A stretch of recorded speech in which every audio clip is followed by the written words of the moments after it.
Kegiatan membajak ini bertujuan untuk mempermudah akar pohon semangka mudah untuk masuk ke dalam tanah dan menyerap unsur hara yang ada di dalamnya.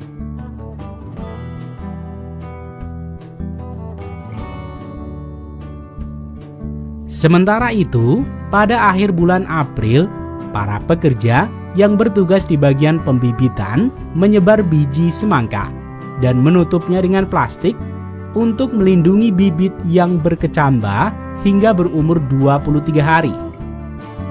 Plastik ini digunakan untuk melindungi dari serangan lalat dan berbagai jamur serta penyakit lainnya. Setelah bibit berumur 25 hari, plastik ini akan dilepas dan proses penanaman akan segera dilakukan.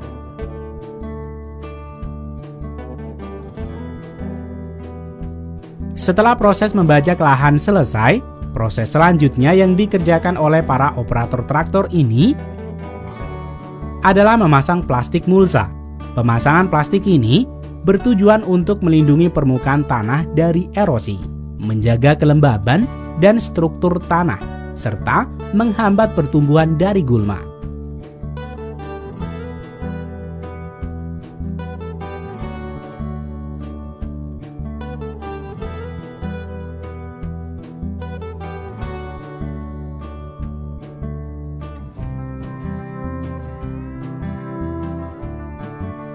Pada tahap penanaman bibit semangka ini, baik operator traktor dan tim pembibitan akan bekerja sama dengan memodifikasi traktor untuk membawa bibit yang sudah disiapkan dan juga membawa para pekerja yang akan menancapkan tanaman secara manual ke lubang pada mulsa plastik yang sudah dipasang sebelumnya.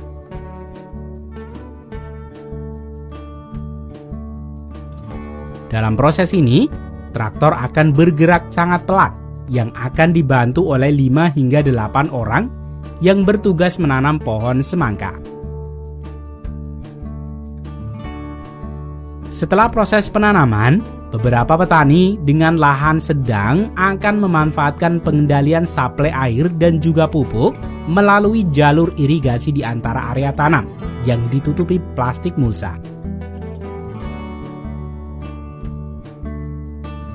Cara ini akan sangat membantu untuk menghemat tenaga kerja, namun lebih boros dalam penggunaan air.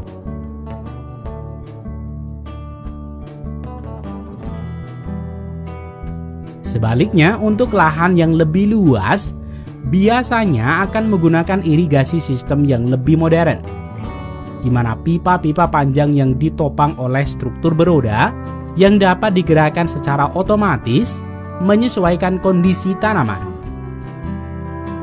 Sehingga kamu akan melihat jejak-jejak roda seperti ini.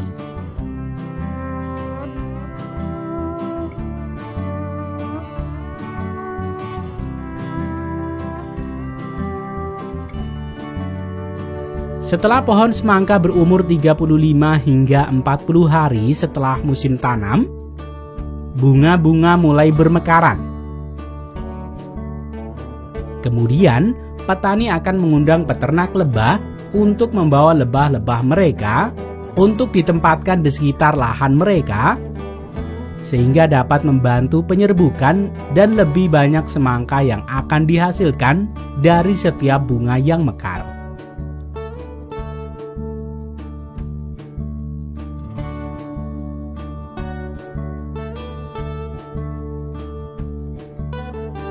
Setelah 20 hingga 30 hari setelah penyerbukan, beberapa semangka mulai dapat dipanen. Terdapat 2 jenis proses pemanenan semangka yang biasanya dilakukan. Kedua cara ini melibatkan tim pekerja yang bertugas memilih dan memetik semangka terlebih dahulu sebelum truk masuk ke dalam perkebunan semangka.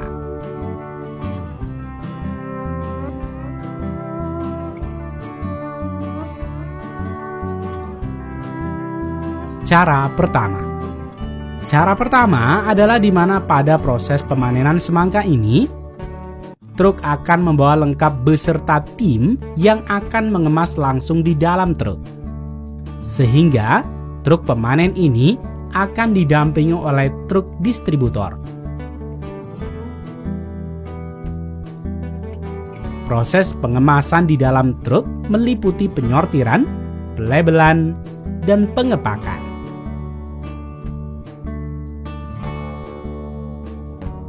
Setelah proses pengepakan, semangka-semangka ini akan ditata dan dibawa oleh truk pengangkut.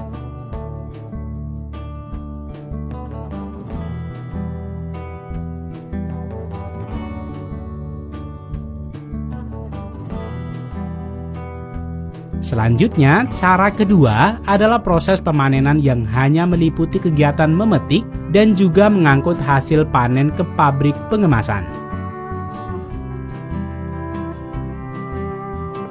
Cara yang kedua ini lebih umum digunakan untuk pertanian yang memiliki lahan lebih luas.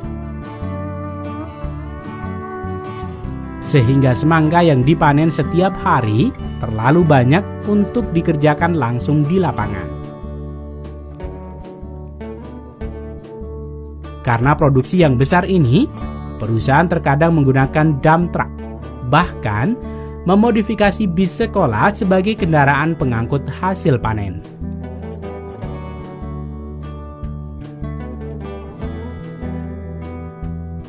Selanjutnya, pada cara kedua ini akan diteruskan kegiatan penyortiran, pelabelan, dan pengepakan pada area pabrik produksi.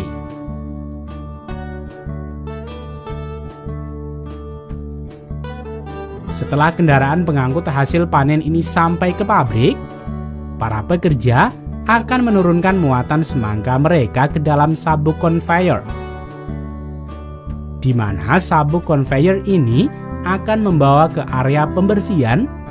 Kemudian, para pekerja akan menyambut semangka ini melalui proses penyortiran, pelabelan, dan pengepakan.